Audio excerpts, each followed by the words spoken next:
Саламатсыздарбы, Назар Ньюс маалымат агенттигинин көрүүчүлөрү, бүгүн бизде конокто Тоңгуч президентибиз Аскар Акаевдин убагында кыргыз элине аттын кашкасындай таанымал болгон Рамазан Дырылдаев. Саламатсызбы? Сагыз.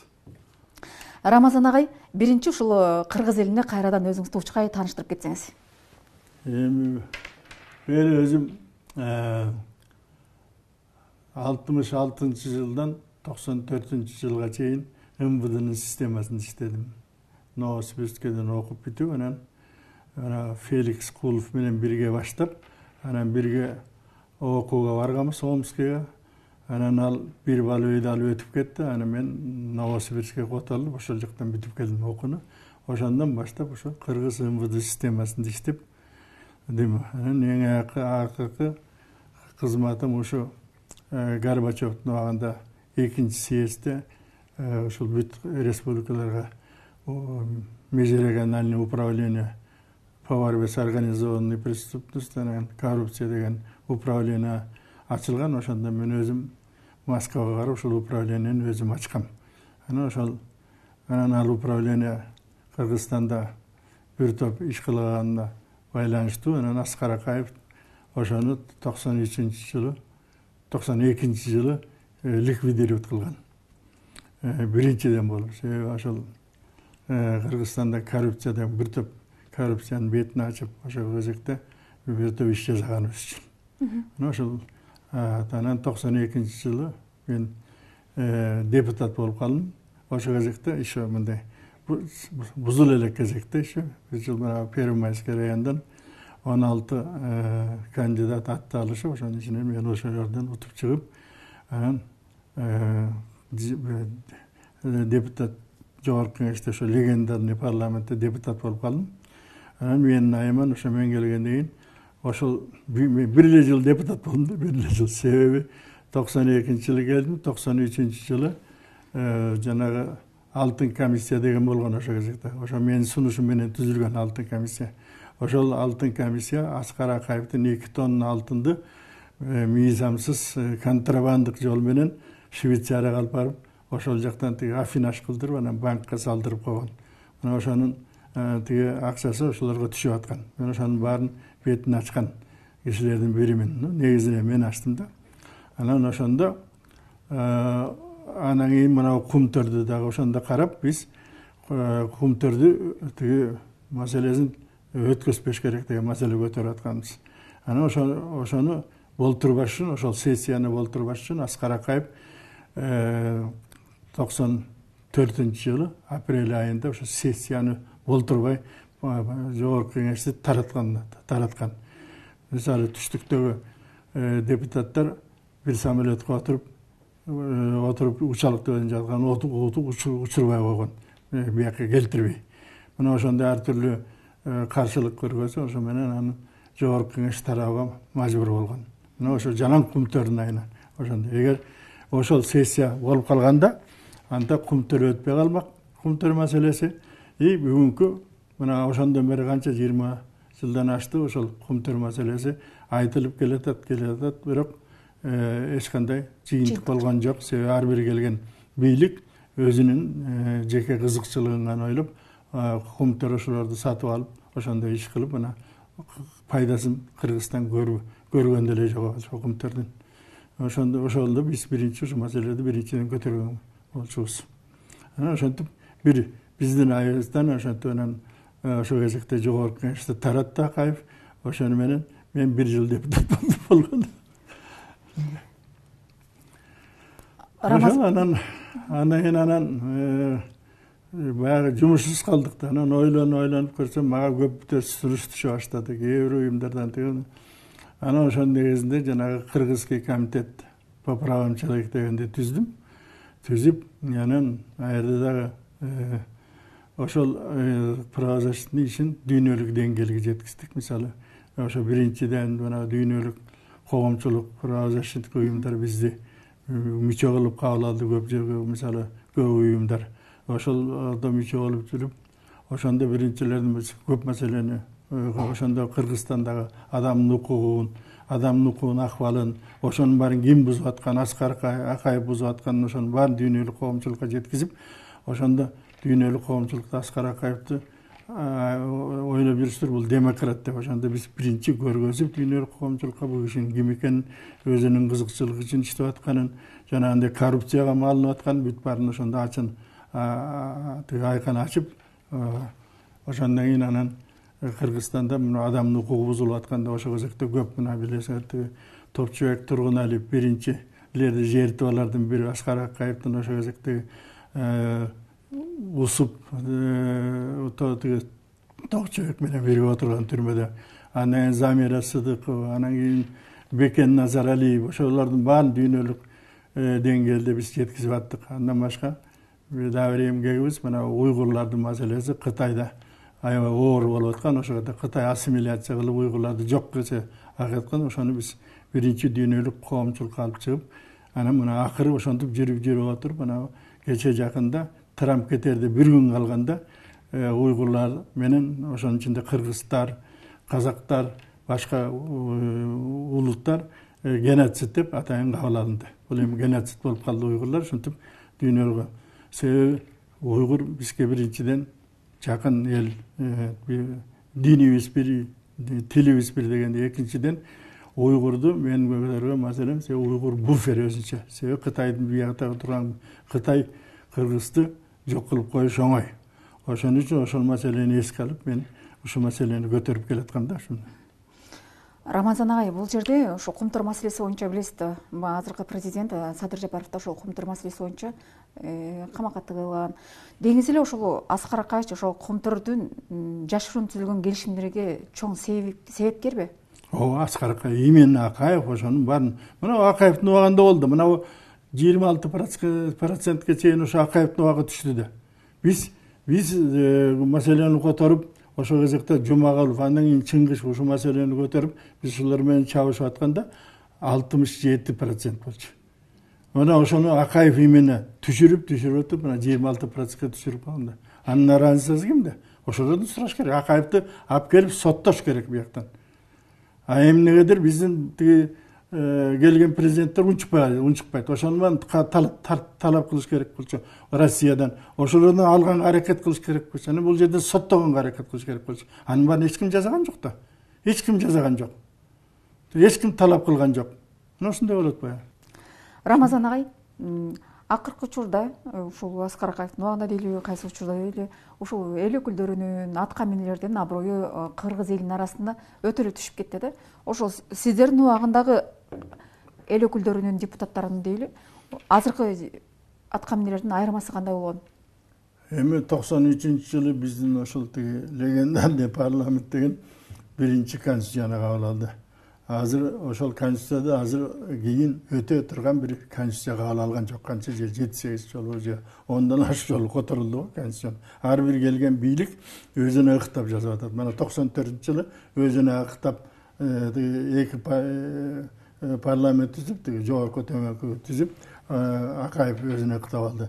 Андан кийин келген бийликтердин баары ошо өзүнө ылайыктап ыкыктап алып атпайбы баары.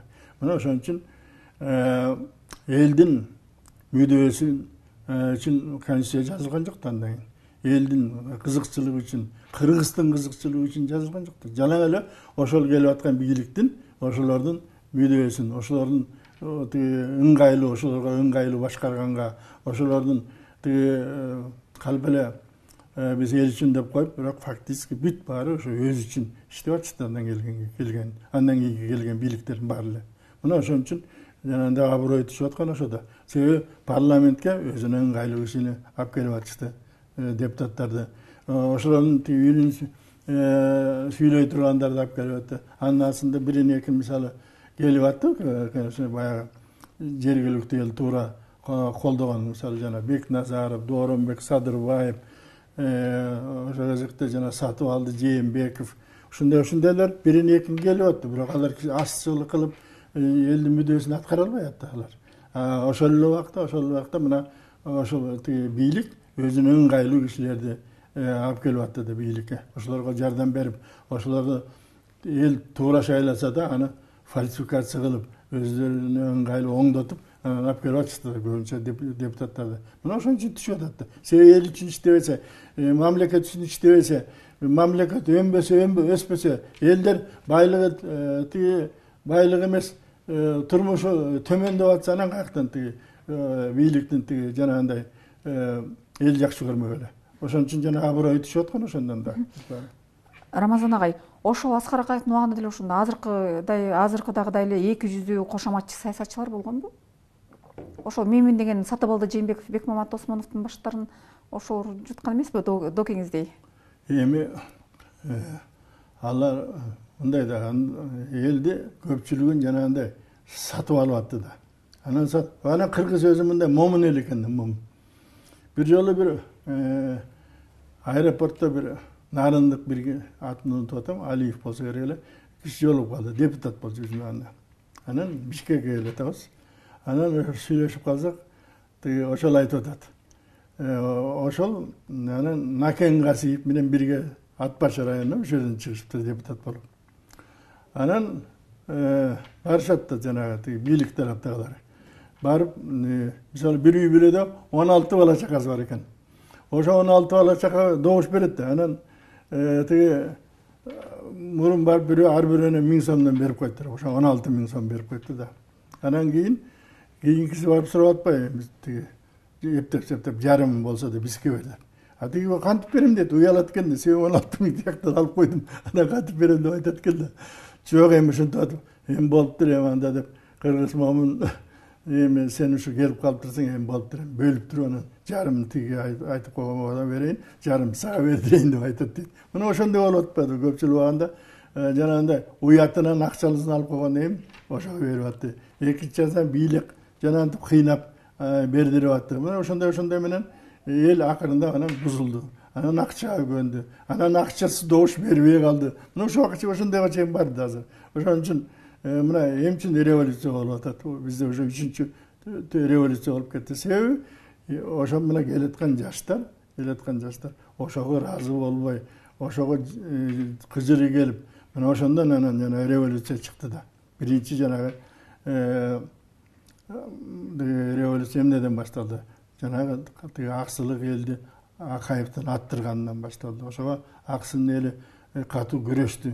Бекназаров баш болуп ошолор анан биринчи жанагындай тиги революцияны тиги кабыл алышып, революция менен жолго деп менин да идеям бар, ал революция себеби ал идеяны бергендердин бири мен болом, себеби башка жол жок, башка арга калбай калды уже. Только революция жол менен бийликти кетириш болуп калды. Мына ошондо биринчи революция болду 24-мартта 2005-жылы. Андан кийин Бакиев келди. Бакиев совсем эле тиги үй бүлөсүнө берип койгондон кийин мына 2010-чы ал революция болду уже. Эл киши мына биринчи революция менен экинчи революциянын айырмасы эмнеде? Себеби биринчи революция жанагындай аксыдан башталды. Аксы эли маселени көтөрдү, ушулдукту фактически ошолор кылды деп айтса болот да. Мына ошону көрүп, мына бийлик түшүнтүп кетирсе болот экен деп анан экинчи революция болду 10-жылы. Вот. Аны, конечно, баштагандар болду, ошол Бекназаров, ошонун тегерегинде жүргөн ошол кезектеги тиги патриоттор күрөшкөн үчүн, бийлик күрөшкөн үчүн, анан ошолорго жол башчы болду. Эми анан мына Атамбаев келди. Атамбаев да өзү революция жол менен келип алып, кайсы жолго түштү? Мына чындыгында Атамбаев кыргыздарды Кытайга эң көп карыз кылган Атамбаев да. Мисалы Акаевдин убагында башталган карыз, бирок эң көп карыз кылган Атамбаев кыргыздарды. Мына азыр баштары айланып атат, кантип кутулабыз бул карыздан деп. Туура? Рамазан агай, сиз ошол элди саясатчы катары деле бар эми саясатчысыз да. Ушул жерде кандай талаш тартыш болуп келет да. Ушул Райымбек Матраимов бул элдиги бир коомчулуктагы бир анакондодай эле көрүнүп калды да. Бирок андан сырткары ошол эле Банов 30 жылдан бери мамлекеттин канын сорып келе жаткан, мамлекетти сазга отургузуп келген саясатчылар айтылбай жатат. И ошондой эле ТЭЦ окуясынан жакшы элесиз, Кытайдын карызын Кыргызстандын элинин мойнуна илип кеткен Алмазбек Атамбаев тууралуу эмне үчүн айтылбайт? Аны сиз кандай дейсиз? Аны үчүн Алмазбек Атамбаевга кандай чара колдош керек? Айтылып атат, бирок өтө мындай тиги маңыздуу жакшылап элге жеткизип айтылбай атат да ошондой. Ошондой болот. Себеби мисалы да элди карызга батырган мына Кыргыз Республикасынын жок болуп кетиш азыр тиги акыбалда турат. Ошол карыздын айынан. Мына өзү кече күнү ошол Жапаров айтып атат. Мына ошол карыздан кутулбасак бир канча биздин Кыргыздын жерлери, башка мүлктөрү Кытайга өтүп кетет деп атат. Бирок аны Жапаров кылган жок да, аны чындыгында Атамбаевдин убагында болду. Ошонун баары Атамбаев менен жанагы тиги качып жүрөт го тиги Сапар Исаков. Ошолор кылды да ошонун баарын. Ошонун баарын айтып изилдеп эми жоопко тартылды го тиги Жээнбеков эми жоопко тарттырды да буларды чындыгында. Бирок Жээнбеков баягы орусча айтканда личный мест кылып эле буларды жоопко айттырды. Себеби тияк отуруп алып Атамбаев ойлогон да мен бул Жээнбековду башкарам деп. Анан Жээнбеков башкарткысы келген жок, анан ошон үчүн жанагы личный досун минтип сатты деп атпайбы. Эми эмне кылыш керек агай? Бул Кыргызстандын башына түшкөн карыз турат. Чын эле сиз айткандай Кыргыз элинин абалы оор, билинбеген менен. Бул карызды Атамбаевга төлөтүп алышыбыз керекпи же Кыргыз эли төлөп бериш керекпи? Мындай да айла жок Кыргыз эли төлөп берет, бирок Атамбаевди да төлөтүш керек. Мисалы Атамбаев мактанбады эле 2 миллиард акчам бар деп. Каякта ошол акчаны берсин, ошону төлөтүш керек. Мисалы ошолор жазса, кимдер жазса, Кыргызда сөз бар. Колуң менен жасадың, мойнуң менен тарт деген. Муну тарттырыш керек ошонун баарын. Жоопко тартыш керек буларды. До конца жоопко тартыш керек. Анан ошол эле убакта эми бизде мына кичине анча-мунча туура эмес мамиле бар. Мисалы, кээ тиги биздин түндүктөгүлөр Атамбаевди Жээнбеков ушундай кылды деп Жээнбековдун да бээрде күнөөсү бар. Жээнбеков премьер-министр болгон. Адагы тиги мойну менен тартыш керек. Бирок Атамбаев ошонун баарын уюштурган, ошонун баарын мойнуна коюлуш керек, айтылыш керек.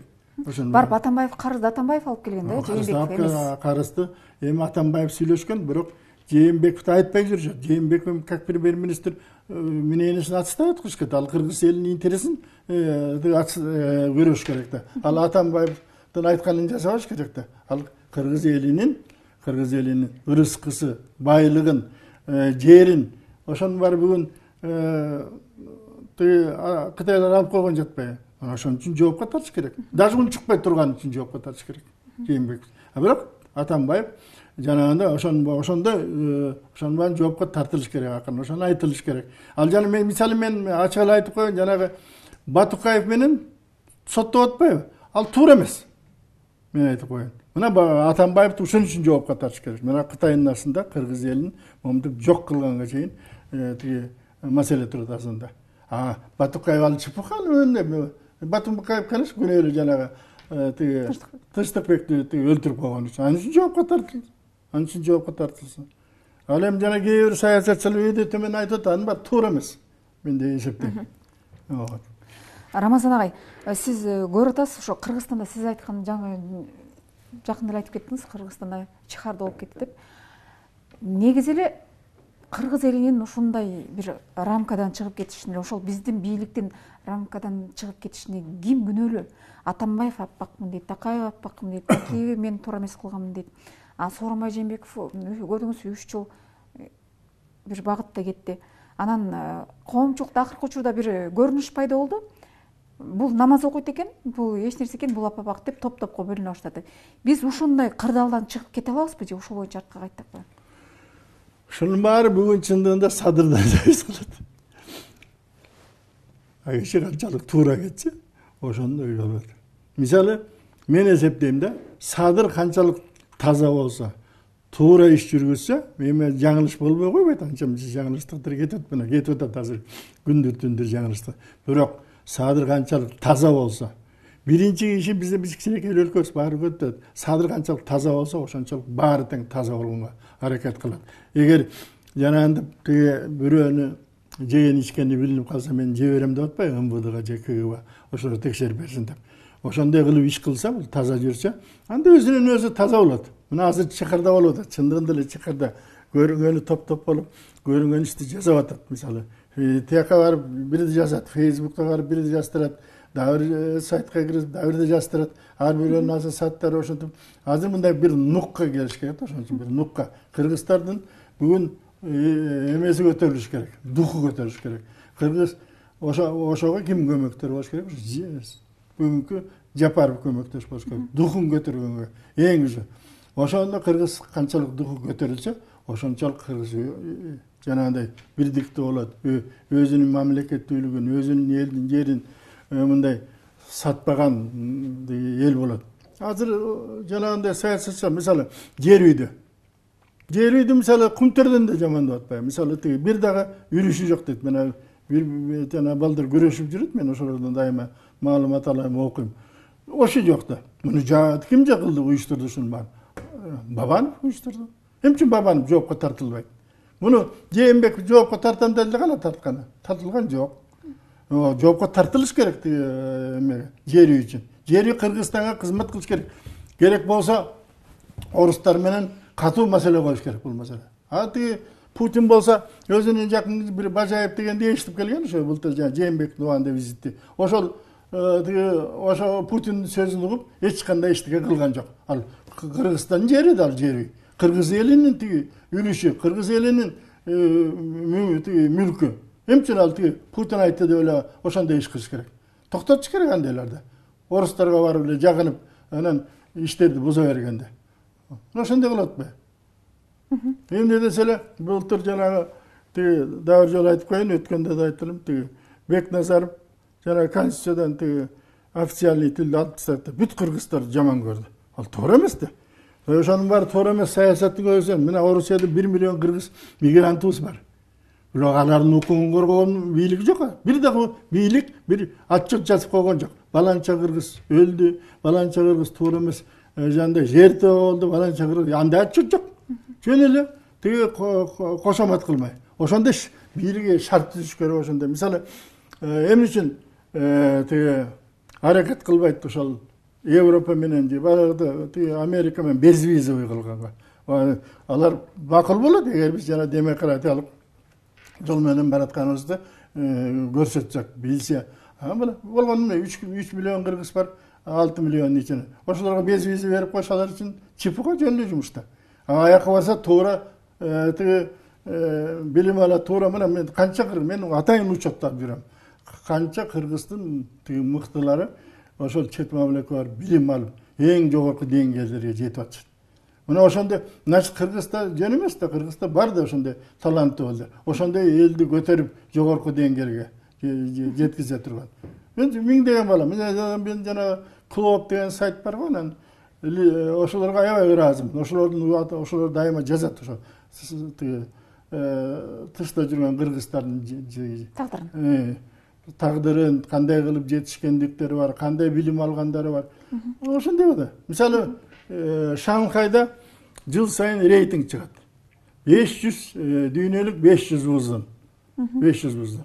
Ошол 500 вуздун ичинде бир да орустук вузу жок. Бир да орустун вузу жок. Дүйнөлүк вуздар бар. Тияга Япония, тияга эң көп конечно американский вуздар келет. Ошого себеби үчүн кирбейт орустун вузу. Аерде коррупция бар. Орустарда да бар жакшы тиги билим берген окуу жайлары. Бирок коррупция үчүн кирбей калышат көпчүлүк убакта. Мына ошондой ошондой жактан билим алып, аракет кылып жүргөн кыргыздын балдары, кыздары абдан көп бүгүнкү. Мына ошолорду тиги эмчен алар келип тиги кызмат кылгысы келбейт. Мына эмчен ошол эле түрктөрдүн мыкты бизнесмендери келбейт. Себеби эден баш аягынан тартып тиги жогору жагына чейин коррупцияланып, взятка талап кылышат. Ошон үчүн өзүнө сыйланган киши взятка бербейт да, ошон үчүн келбей атышат бияка. Жанагы жакшы тиги инвесторлор. Рамазан ага, сиз азыр жакынкы аралыкта сөзүңүздө социалдык тармак тууралуу сөз айтып кеттиңиз да.